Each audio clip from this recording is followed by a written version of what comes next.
Hi good morning সবাইকে। সবাই কেমন আছে? আশা করছি সবাই ভালো আছে। তো কালকে ভিডিও করতে পারিনি কারণ শরীরটা ভালো লাগছিল না, তাই কালকে ভিডিও করিনি। আর আজকে এই ভিডিও শুরু করলাম। সকালবেলা উঠে চা ঠা করে খাওয়া দাওয়া করে বাজারে গিয়েছিলাম।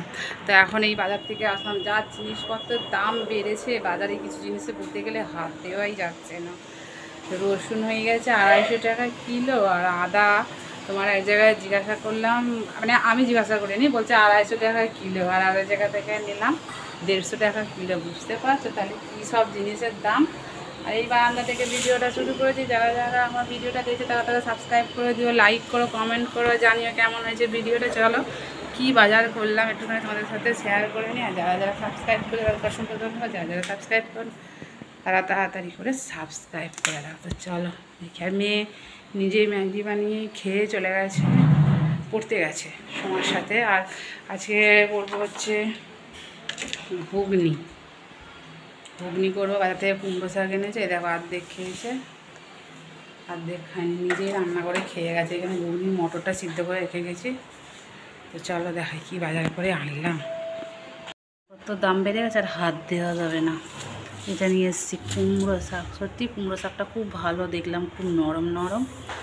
আর এখানে নিয়ে এসেছি আদা আছে, রসুন আছে, সজনে ডাঁটা, কাঁচা লঙ্কা, লাউ, উচ্ছে, বরবটি। আর এখানে নিয়ে এসেছি বিন, আলু আর পেঁয়াজটা বলেছি বাড়িতে দিয়ে যাবে।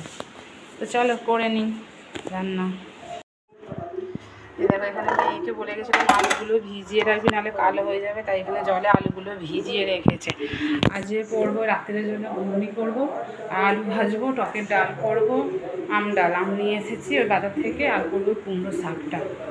আর এখানে ঢ্যাঁড়স কেটে রেখে গেছিলাম,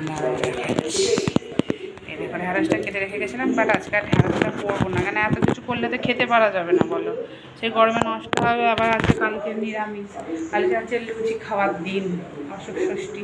ওরা সবাই খাবে বললো, মেয়েও খাবে, মেয়ের বাবাও খাবে। সেই জন্য আর আজকে আর এত তরকারি করে নষ্ট করে তো লাভ নেই, কালকে হবে না। ওটা আবার সেই পরশু দিনে আবার দেখতে হবে, কারণ পরশু দিনেও রান্না করতে পারবো না, কারণ পরশু দিনে বরকে নিয়ে যাবো, আমার চোখের লেজার হবে বলেছে, পরশু দিনে নিয়ে যাবো চোখের লেজার করতে। তো 7টার সময় বাড়ি থেকে বেরোতে হবে। কখন রান্না করবো বলো? ওই সোমাদিকে বলে যাবে একটুখানি ভাতে ভাত করে দেবে, মেয়েটা নাহলে স্কুল যাবে তো খেয়ে যাবে। মেয়েটার আবার দিনে টিফিনও নেওয়ার আছে, দেখি কীভাবে কী করি সেটা তোমাদের সাথে সবটা শেয়ার করবো। তো ভিডিওটা তোমরা দেখতে থাকো, কেমন হয় কমেন্ট করে জানিও।